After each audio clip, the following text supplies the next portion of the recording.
Halo semuanya, balik lagi sama gue Fajar Taramdi dan juga ada Frisly Herli Dan gue Evan. dan balik lagi ke Hello Marsha.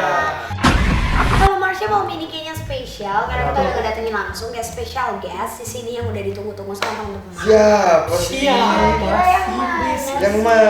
Tapi kayaknya kita akan munculin di akhir segmen. Jadi dia gini dulu ya.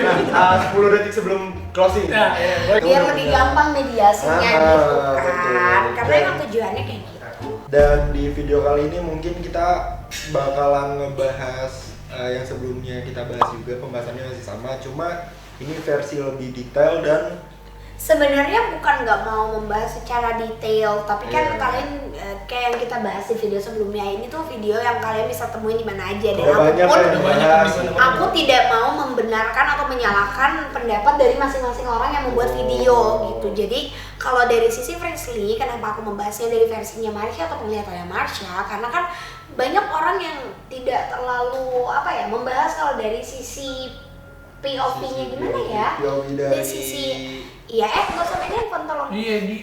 Iya, gue ngerasa nih handphonenya gerak. Iya. POV dari baru segitu kan. Apalagi Heeh.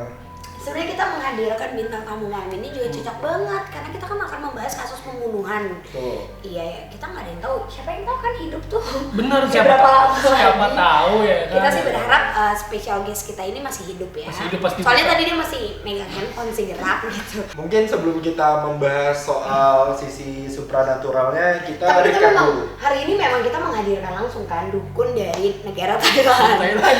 Bahkan dia import, sudah ya. fasih berbahasa Indonesia juga. Oh enggak, setahu aku juga masih lancar bahasa Thailand. Masih, karena kan sehari-harinya bahasa Thailand. Jadi kalau kita nanya bahasa Indonesia dia jawabnya dia Thailand. Thailand. Langsungnya kita pakai dukun maafkan tangan. Tuh, nak bener. Oh iya, itu artinya kayak selamat datang. Udah lama. Jadi dukun.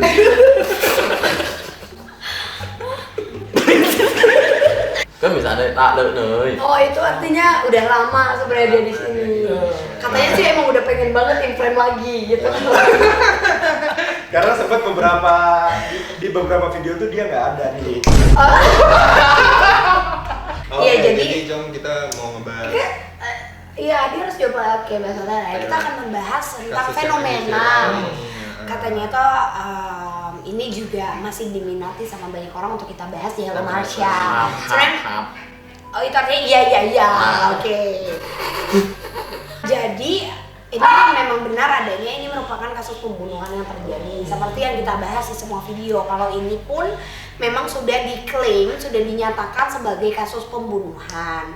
Tapi memang case-nya itu udah ditutup ya, case close. Iya, jadi ada fakta baru, ternyata case-nya itu dilanjutin lagi. Dilanjutin Boleh, karena boleh. banyak protes dari banyak pihak. Yang Ya. pertama, yang kedua memang menurutku rasa cinta, rasa besar, rasa kagum itu sangat amat besar ya untuk beliau sudah.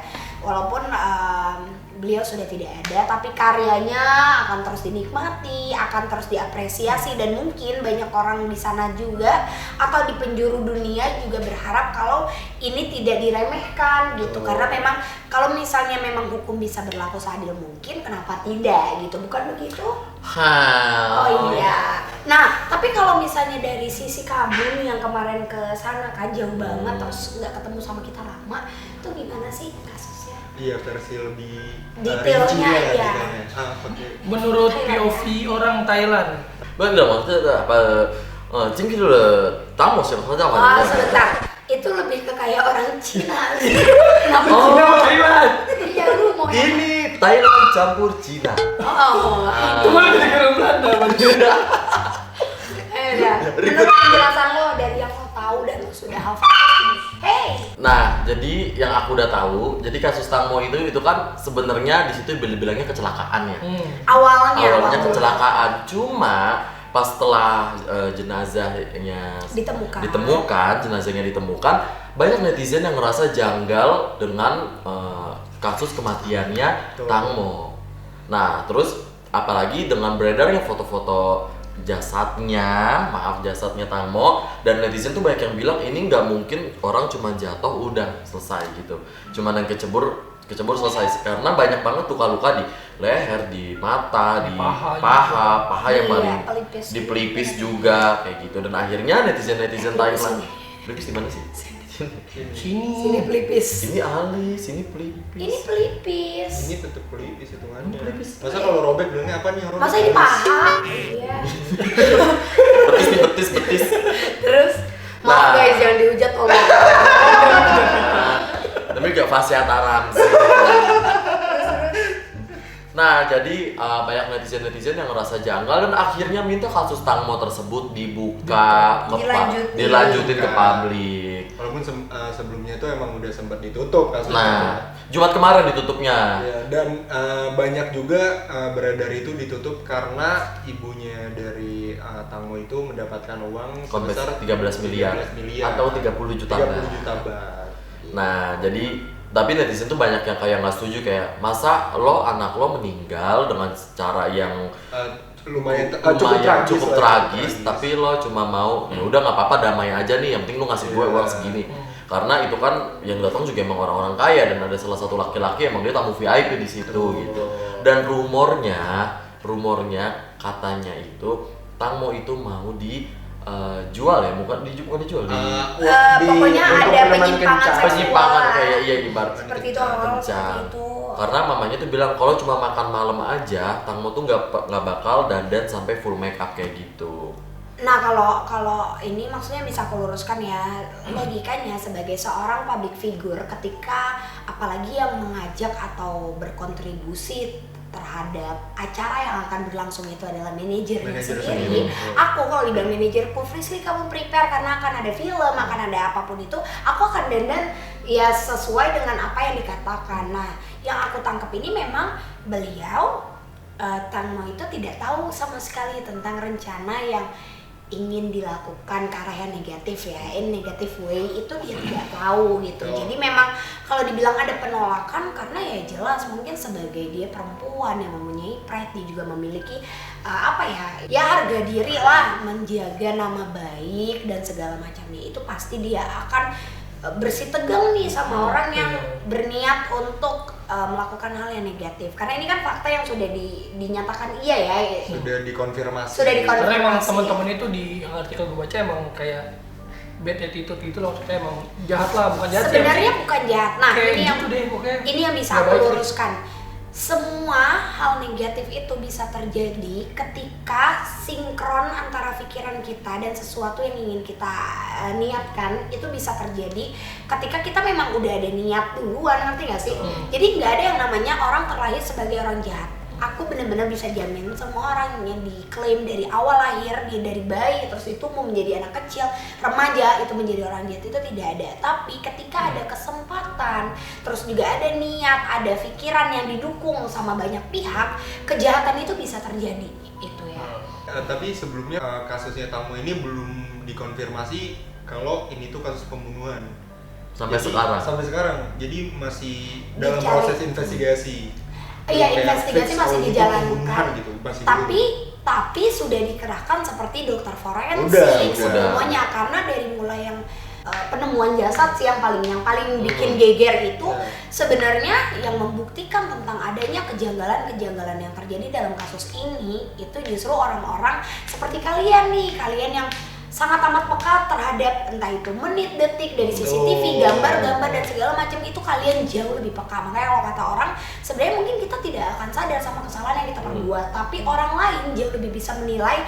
Tapi tergantung nih penilaiannya, kalian memang ingin melihat dalam sisi yang seperti apa gitu. Dan semenjak kasus kemarin ditutup, sekarang dibuka lagi dan banyak banget fakta-fakta baru yang ditemuin nih pas kasusnya dibuka lagi. Tapi kalau fakta yang pertama yang aku tahu itu, jadi pada saat penemuan jasad dari tim evakuasi yaitu Tidak Ekapan, aku juga sorry kalau aku salah spelling name-nya, tapi Tidak Ekapan itu menemukan jasad yang pertama kali dia katakan kepada pihak kepolisian dan sebagainya, dia yakin bahwa dia melihat ada memar di pipi kiri Tangmo. Dia tuh berani menyebutkan ke pihak kepolisian dan berbagai media ya, bisa dikatakan media dan orang-orang yang ikutlah di penyelamatan ini, pencarian, Berkontribusi. ya berkontribusi ini, dia berani menjamin kalau ada luka memar di pipi sebelah kiri Tang Monida. Dan itu dikonfirmasi sama dia yang menyelamatkan jasa. Maksudnya bukan menyelamatkan, tapi dia yang menemukan jasa pertama kali kan. Iya, dia itu. Terus juga memang benar kalau misalnya orang meninggal di bawah air itu akan ada penggumpalan darah. Tapi kan memang bisa dibedain ya antara memar, luka, ngerti nggak sih, kayak misalnya maaf nih luka tonjok, bekas tonjokan, bekas benda tumpul atau apa, itu memang bisa banget untuk orang-orang di pihak kayak misalnya kedokteran, terus juga forensik, mereka pasti jauh lebih paham daripada aku yang menceritakan ini pasti. Tapi memang benar adanya ada beberapa luka yang tidak masuk akal kalau misalnya itu dikatakan kalau itu terkena karang, itu kena baling-baling, itu kena ini, itu dia jatuh, terus juga mereka melihat tapi mereka nggak ada yang berani nolongin. Menurut aku itu udah satu kebohongan ya. ya. Dan yang anehnya lagi banget sih. Iya, dan yang anehnya lagi tuh kayak kenapa pas misalkan dia taruhlah dia tenggelam, terus kenapa temennya tuh nggak nolong baru. Nah, alasan yang diberikan sama temennya itu kan ini. Dari situ Speedboatnya lagi kencang pertama. Yang kedua, di antara mereka nggak ada yang bisa renang. Terus yang ketiga itu sudah malam hari katanya. Jadi kayak penglihatannya tuh nggak jelas. Terus yang keempat itu juga katanya tuh itu mereka mikirnya tuh Tang Mo bakal bisa berenang dan dapat speedboat lain gitu mau nolongin dia. Untuk dia menunggu Tang Monida itu diselamatkan dan datang ke mereka gitu. Tapi pada saat ditemukan oleh media dan wawancara, dikasih pertanyaan di mana kalian melihat beliau jatuh, itu nunjuknya pada beda. Kayak ada 5 orang. Misalnya nih kita nunjuk kayak 1, 2, 3. Nah ini kan kayak gimana nih? Gitu. Ada beberapa titik gitu sih. Tapi kalau kalian nanya kenapa sih Kak Frisly kemarin ngejelasinnya nggak detail, kita tuh ngarepinnya penjelasan detail atau bla bla bla, cuma pakai nama untuk viewers dan lain-lain. Enggak, aku menghargai orang yang sudah meninggal dan aku berharap kalau memang benar kasus ini ditutup, karena kan aku taunya kemarin kasusnya sudah ditutup.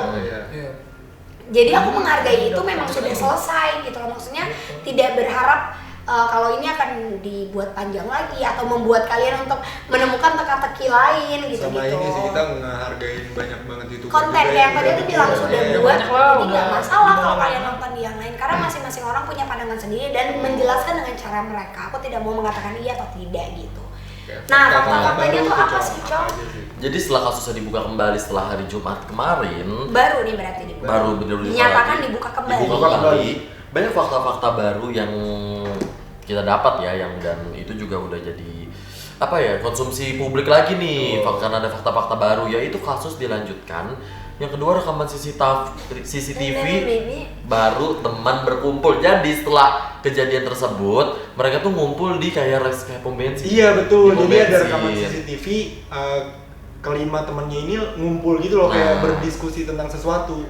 Emang kita belum ada bukti bahwa apa yang didiskusikan, cuma itu aja tuh udah kayak aneh gitu. Sedangkan Gatik pun manajernya dia pun ngomong setelah Tang Mo menghilang, mereka pulang ke rumah tuh masing-masing, nggak ngumpul-ngumpul lagi. Gitu. Nah ternyata mereka ngumpul-ngumpul lagi di salah satu pom bensin. Dan yang kedua, temen Tang Mo juga pipis dan kapal minggir, sedangkan Tang Mo enggak. Temennya itu yang kencing tuh ada cewek, namanya siapa? Iya, setelah Tang Mo pipis, katanya itu temennya juga ada yang pipis tapi speedboatnya tuh minggir. Nah, dan itu ada di rekaman. Ada.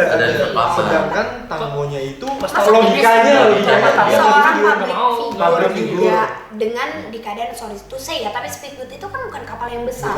Kalau aku melakukan kayak buka baju atau apa kan teman-teman juga pasti lihat dong gitu loh. Ngerti nggak sih, kayak itu tuh bukan konsumsi publik lah intinya. Masa iya sih sebagai nggak usah jadi public figure deh, kalian manusia normal perempuan nggak mungkin gitu. Walaupun cowok kencingnya diri kan juga kemana-mana kan. Apalagi waktu kejadian itu Tang Mo tuh pakai baju swimsuit yang terusan jumpsuit gitu. Iya. Swimsuit yang nyambung. Jadi buat buka tuh susah, ribet, harus telanjang dulu kan. Ya lepas semua lah. Nah, secara nalar tuh nggak memungkinkan. Nah, terus fakta terbarunya juga ada Tang Mo ditunda kremasinya. Terus ada rekaman ditunda kremasi karena si mamanya ya yang iya mau ngelanjutin investigasi, which is dokternya itu mau dokter otopsi lagi. Otopsi, terus ada dokter forensik yang terlibat. Pokoknya ada banyak pihak yang berwenang yang bisa untuk terlibat di kasus ini dilibatkan. Ya, jadi kremasinya ditunda dan ibunya itu minta Tangmo untuk dibekuin gitu loh biar maksudnya biar bisa diawetin ya. Maksud ibunya tuh mau diusut sampai tuntas gitu maksudnya. Iya. Jadi biar nanti nggak hancur banget. Oh iya, di kayak formalin lah ya, dikasih formalin gitu. Nah, ya pokoknya itu secara kedokteran ya, yang paham ya. Nah, terus selanjutnya Tangmo dan Gatik sebelum kejadian tersebut mereka tuh sempat bertengkar gara-gara si Gatik tuh kayak Tangmo tuh minta Gatik udah berhenti nggak usah jadi manajer gue kayak gitu. Dan Tangmo tuh minta sahabatnya dia yang gantiin manajerin. Tapi si Gatik tuh ngomong kalau gue nggak jadi manajer lu terus nanti gue makan dari mana gitu. Dia penghasilannya dari mana? Nah, sempet cekcok dah tuh gara-gara Tangmo mau berhentiin si Gatik. Nah, yang terus ada lagi perbedaan speedboat dari rekaman CCTV dan yang menjadi barang bukti atau reka adegan plus baling-baling yang berbeda. Jadi speedboatnya itu ternyata itu ditukar. Oh itu dia dapat kan, udah dapat speedboatnya itu kayak dipinggirin terus bener-bener masuk banget gitu loh, udah kayak campur sama pohon-pohon laut. Nah, daun keceng gondok gitu nggak sih? Nah, malah iya orang Thailand sih. Iya. Tahu ya. Kan ke Merah Cupang di Danau Situ. Bercanda. Kita lagi serius. Iya. Tadi hujat lu cok. Nih yang mulai. Nah, terus baling-baling speedboatnya pun ditukar. Jadi katanya kan itu mau ada ditukar sih, cuma reka adegan. Iya, jadi waktu reka adegan tuh speedboat yang dipakai itu baling-balingnya copot tenggelam. Copot. Nah, sedangkan kata orang yang teknisi speedboat ya, perspeedboatan ya, itu tuh barang itu tuh baling-baling tuh gak gampang copot, kecuali memang kalian hancurin. Nah, harus ada kunci-kunci ada sesuatu lah yang harus dilakukan gitu ya. Nah, terus pas udah rame itu baling-baling hilang, ketemu dah nih tapi dengan merek yang berbeda. Itu dia yang aneh. Jadi merek speedboatnya sama merek baling-balingnya beda. Sedangkan jadi itu nggak mungkin. Sorry tuh sih ya, tapi itu kayak speedboat bongkar pasang nggak sih? Banyak sih yang maksudnya ngerti nggak sih kayak itu speedboat memang udah direncanakan untuk menjadi speedboat yang rusak gitu loh. Banyak yang berspekulasi bahwa sebelum mereka adegan itu udah ada settingan gitulah. Nah, terus di sini juga ada ditemukan chat Gatik selaku manajer dengan pria misterius. Isi chatnya adalah jadi ada chat di yang ditemuin. Oke, aku jadi gitu aja tadi dan dia jadi email. Halo, terima kasih banyak telah membantu. Sama-sama. Kamu sudah berbicara dengan pengacara kan? Sudah. Tentang gaji pengacara biar aku aja yang ngurus. Terima kasih banyak. Dan seperti yang aku katakan, katakan semua yang sebenarnya kepada pengacara. Aku sudah memberitahu semuanya, tapi teman-temanku memaksaku. Aku tidak tahu harus berbuat apa. Mereka ingin mengatakan sesuatu yang sama atau selaras. Itu salahku yang menerima pekerjaan seperti itu. Poin penting dari isi DM-nya ini, waktu Gatik bilang itu salahku yang menerima pekerjaan seperti itu. Jadi intinya poin pentingnya itu salahku yang menerima pekerjaan seperti ini. Waduh. Dia ngomong gitu ke si cowok. Berarti si cowok ini si yang mau beli? Enggak, itu cowok yang ingin membantu Gatik untuk keluar dari masalah ini. So ini mau ngebantu si Gatik ini. Nah, ini tuh gambaran kalau netizen baca berita setengah doang nih, kayak gini nih. Dablek. Ada juga jadi senator Kamnon Sidi Samar diberi tugas investigasi ulang CCTV di jembatan Rama 7 karena CCTV di tempat itu tuh diyakini memiliki lebih banyak petunjuk pada tanggal 24 Februari 2022 which is kejadiannya. Karena kan pada saat ditemukannya 26 Februari ya. Tuh. Jadi kayak udah ada jeda berapa hari. Tapi sebenarnya kalau dari aku pribadi ya kalau ngebahas tentang kasus pembunuhan berencana ataupun pembunuhan yang sebenarnya tidak bisa diusut secara tuntas itu banyak banget. Bahkan di Indonesia pun banyak. Contoh banyak banget deh kematian yang ditemukan entah itu di pinggir tol tanpa identitas yang sebenarnya tidak bisa terurus dan lain-lain itu banyak banget. Nah, kalau dari sisi aku sebagai anak yang bisa melihat memang sudah ada rencana di balik rencana. Kenapa aku bisa bilang kayak gini? mungkin teman-teman juga udah sering ngeliat di media sosial kalian kalau katanya orang yang terlibat dalam kasus ini juga orang-orang yang bisa dikatakan termasuk orang penting.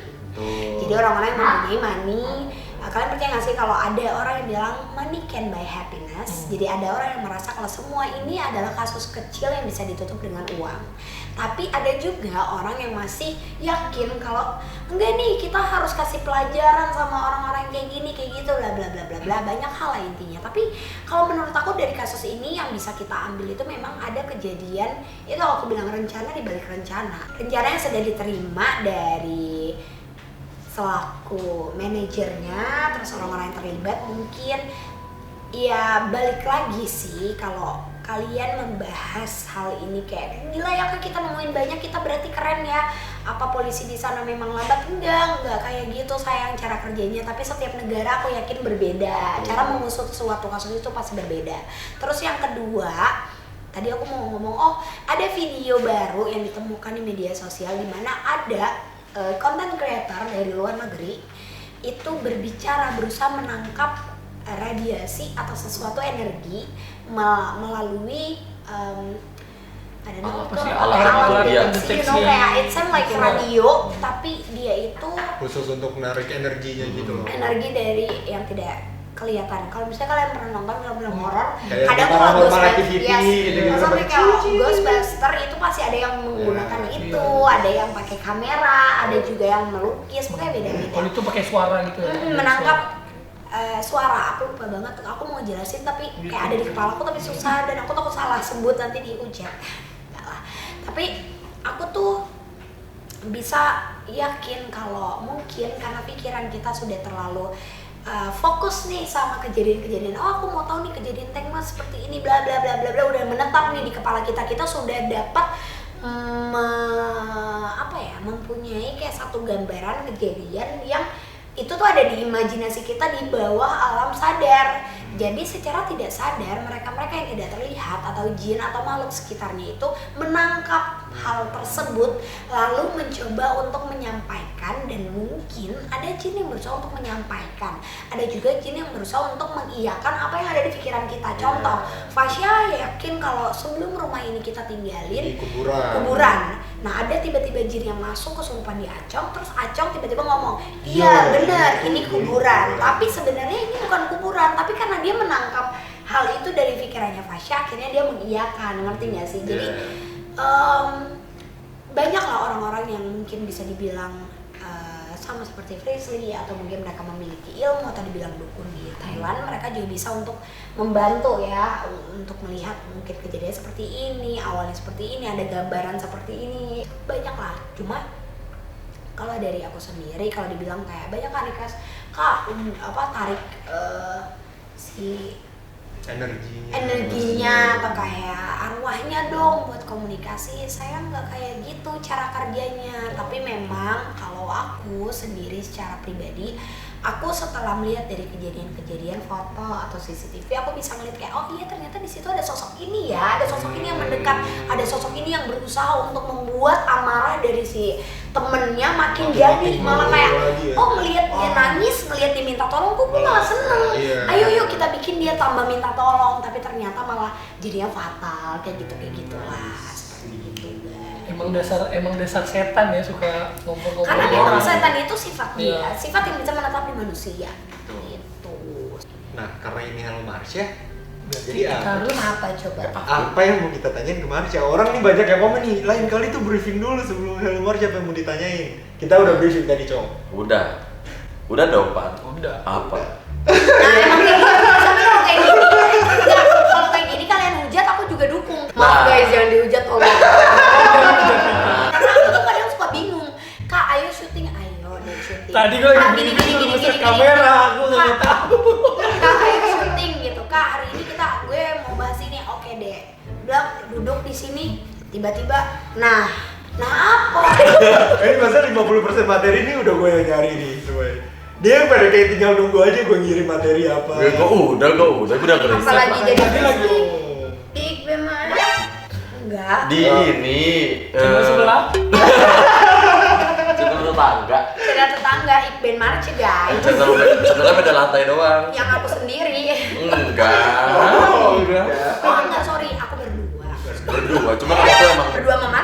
Nah, dia bertiga. Terus satu lagi busuk aja dikit.